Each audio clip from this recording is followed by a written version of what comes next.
Imagine this.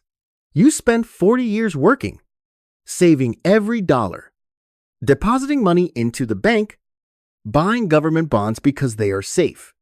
Then one morning, you wake up and that money is nearly worthless.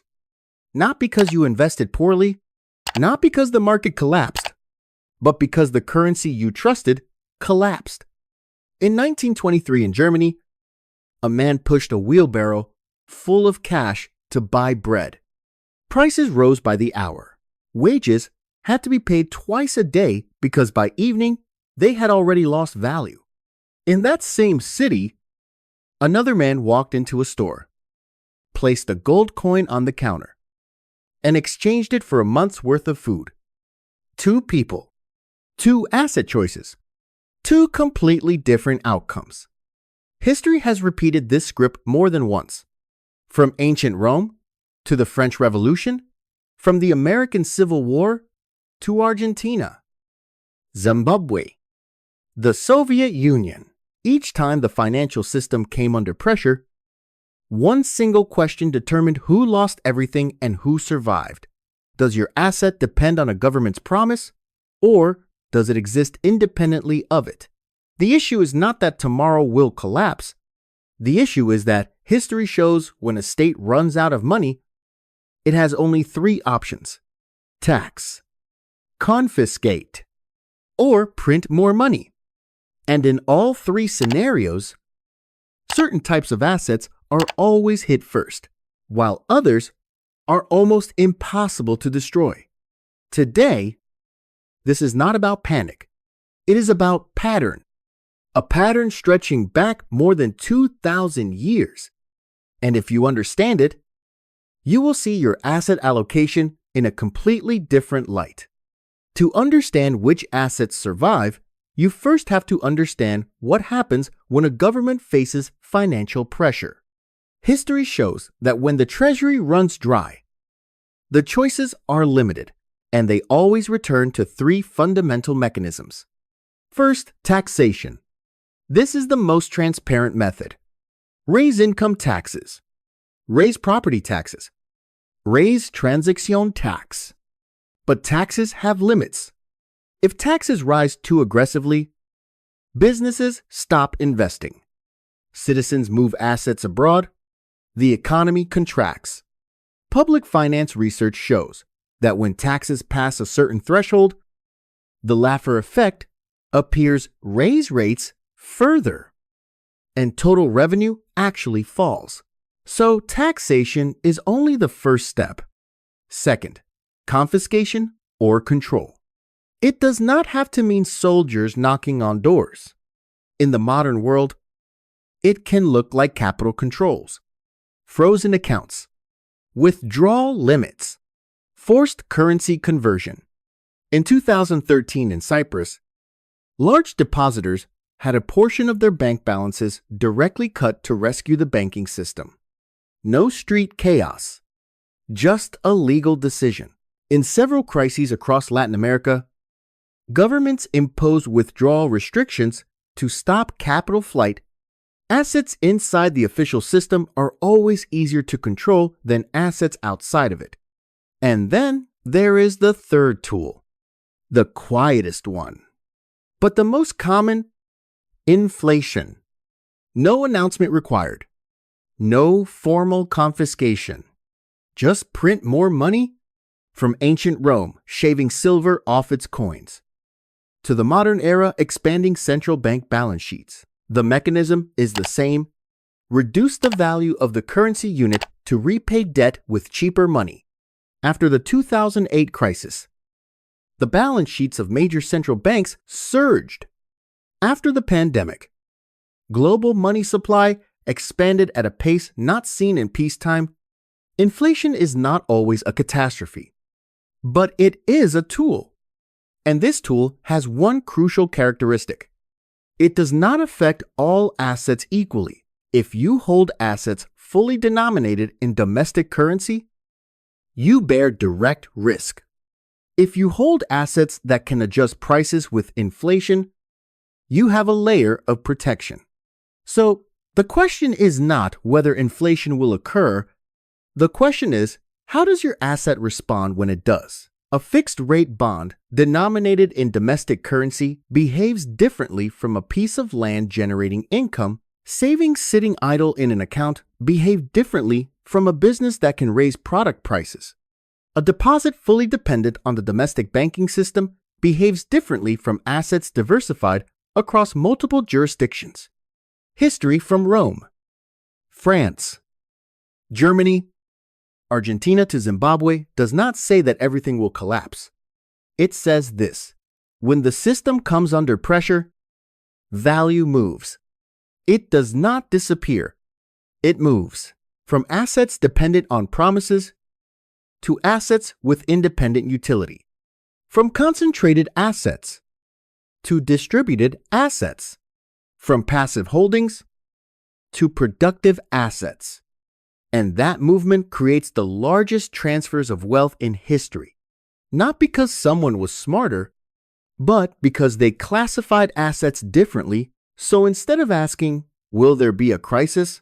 Perhaps the better question is, if pressure emerges, on which side of that flow will your asset portfolio stand? So if history shows that value moves, by what rule does it move?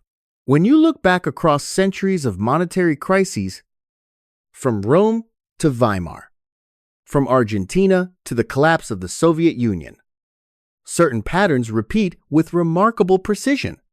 Not predictions, not political opinions, but structure. The first rule, value endures when it has utility independent of the monetary system. A piece of land that can grow food does not need a currency to exist in order to create value. A business that produces essential goods does not disappear when the domestic currency weakens, it simply reprices. A specialized skill does not depend on a central bank's balance sheet. These have intrinsic value. In economics, this is the difference between nominal value and real value. Money can lose nominal value, but real productivity and utility remain. The second rule, liquidity and mobility determine survivability. In monetary crises, capital controls often emerge. Who can move assets? Who is locked in assets too? Fixed within a single jurisdiction carry concentrated risk. Research on sovereign defaults shows that cross-country diversification significantly reduces the risk of total loss, not to evade responsibility, but to disperse systemic risk. The third rule, assets that generate cash flow adjust better than static assets. Cash sitting idle does not defend itself against inflation. A business can raise prices. A property can adjust rent. An exporting company can benefit when the domestic currency weakens. Flexible cash flow is like an immune system for assets. The fourth rule, high leverage amplifies damage. In every major monetary crisis, those who used excessive leverage were often the first to be wiped out. When interest rates rise or a currency depreciates rapidly, debt obligations do not disappear. They become heavier. Data from numerous financial crises show that high household debt levels are directly linked to the depth of recessions. Leverage can accelerate wealth creation, but during systemic volatility, it also accelerates bankruptcy. The final rule and the least discussed, knowledge is the hardest asset to confiscate. When the Soviet Union collapsed, many people lost their savings. But those with business skills, technical expertise, and adaptability rebuilt. In every monetary transition, people with the ability to create value recover faster than those who only hold passive assets. This is not a story about preparing for the apocalypse. It is a story about portfolio structure. When you look at your assets, you can ask yourself, what percentage depends entirely on the domestic currency? What percentage has independent utility? What percentage can adjust to changing conditions? What percentage is locked inside a single system? And more importantly, if value begins to move, on which side of that flow are you standing? History does not favor anyone. It favors the right structure. We have talked about the rules. Now look at the present. Never in modern history has global public debt been as high as it is today. According to recent international economic reports, total global public and private debt has exceeded the size of world GDP by a wide margin. That does not mean the system will collapse, but it does mean the system is operating under elevated pressure. And when pressure rises, policy shifts. After the 2008 crisis, central banks in many countries began expanding their balance sheets at unprecedented scale. After the pandemic, the pace accelerated even further. Interest rates were pushed to historic lows. Liquidity flooded the markets. This created two parallel consequences. On one hand, it saved the system. It prevented a chain collapse. On the other hand, it changed the structure of asset allocation. Financial asset prices surged. Real estate rose. Stocks climbed. But at the same time, the purchasing power of cash gradually declined. This is not an abnormal event. It is a natural consequence of expansionary monetary policy. And when you place this within a historical framework, one question becomes crucial. In an environment of high debt and prolonged monetary expansion, which assets tend to preserve real value better? Long-term data suggests that assets tied to productivity businesses generating cash flow land with exploitable capacity. Technology. Infrastructure tend to adjust to inflation cycles more effectively than pure cash holdings. That does not mean cash is useless. Cash is a liquidity tool. It is a short-term buffer. But cash is not a long-term store of value. When the monetary environment shifts, the modern world is even more complex. We do not face inflation alone. We also face policy risk. Capital controls have appeared in developed economies. Transaction limits have been imposed during periods of crisis, not to punish, but to stabilize. So defensive financial thinking today is not about predicting the day of collapse. It is about asking, is my portfolio flexible enough to adapt to policy shifts? Is it diversified across asset types? Is it diversified across jurisdictions? Does it combine cash flow generating assets with stores of value? The people who lost the most in historical crises were often not lacking intelligence. They were too concentrated, too convinced that the current system would last forever exactly as it was. History does not say that every system collapses, but it shows that every system changes. And when change arrives, those who adapt flexibly beforehand are less harmed than those fixed within a single structure. So the deepest lesson from thousands of years of history is not buy this or avoid that. The lesson is, understand the nature of the assets you own. Understand the policy risk attached to them. Understand how they respond when the monetary environment shifts. And above all, understand that your greatest asset is not what sits in a bank account. It is your ability to analyze structure. When you see the world through structure, you are no longer pulled around by headlines. You see flows, and when you see flows, you can position yourself before value begins to move.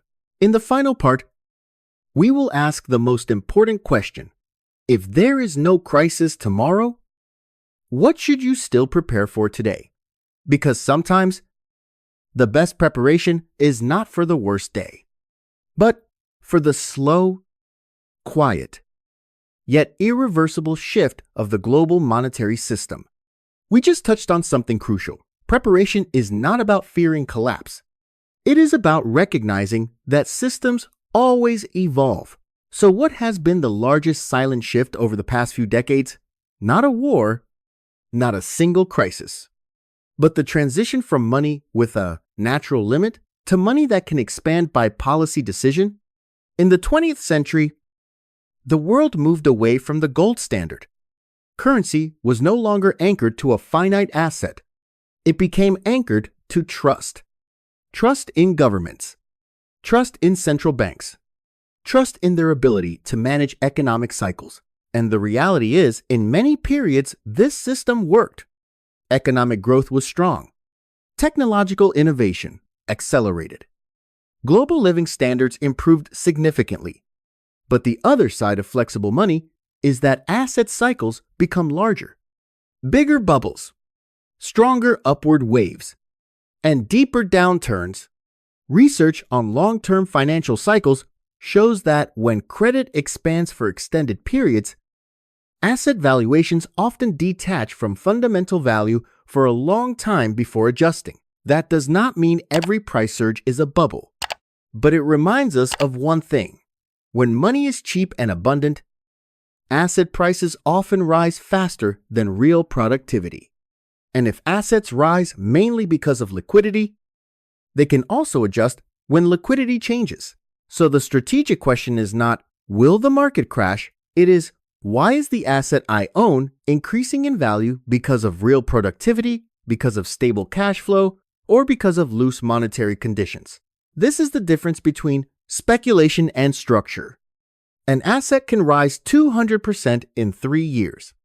But if it does not generate cash flow and depends entirely on market sentiment, it is vulnerable when the cycle turns. Meanwhile, an asset that grows more slowly but is tied to essential demand can survive multiple cycles. History shows that the largest wealth transfers do not occur when everything collapses completely. They occur when the environment shifts and only a small group adapts in time. During periods of high inflation, owners of hard assets and productive assets have the advantage. During periods of deflation and tightening, those with liquidity and low debt have the advantage. No asset is invincible in every circumstance. There is only structure that fits the context. So if you want to protect yourself against the slow evolution of the system, there are 3 questions you should ask yourself right now. First, am I too dependent on a single source of income? Second, are my assets sufficiently diversified by type and jurisdiction? Third, if monetary conditions reverse within the next 3 to 5 years, how will my cash flow respond? This is not extreme defensive strategy. It is basic risk management. Just as a business never relies on a single customer, a long-term investor should not rely on a single scenario. The most powerful thing you can do is not to search for an absolutely safe asset. It is to build a portfolio capable of adaptation. Modern finance changes faster than at any previous point in history. Technology, policy, geopolitics, supply chains. But one thing remains constant. Value will always move toward utility, productivity, and resilient structure. If you understand that, you do not need to predict the future. You only need to prepare for the possibility of change. And when change arrives, you do not panic. You adjust. Because in the end, the most important asset is not something a government can tax or print away. It is your ability to read the system before the system reads you. If this video helped you see assets through structure instead of emotion, please press like to support the channel. And if you want to understand more deeply how the global monetary system operates and how to build a portfolio resilient across cycles, please subscribe. Because in finance, advantage does not come from running the fastest. It comes from understanding the rules of the game earlier than others.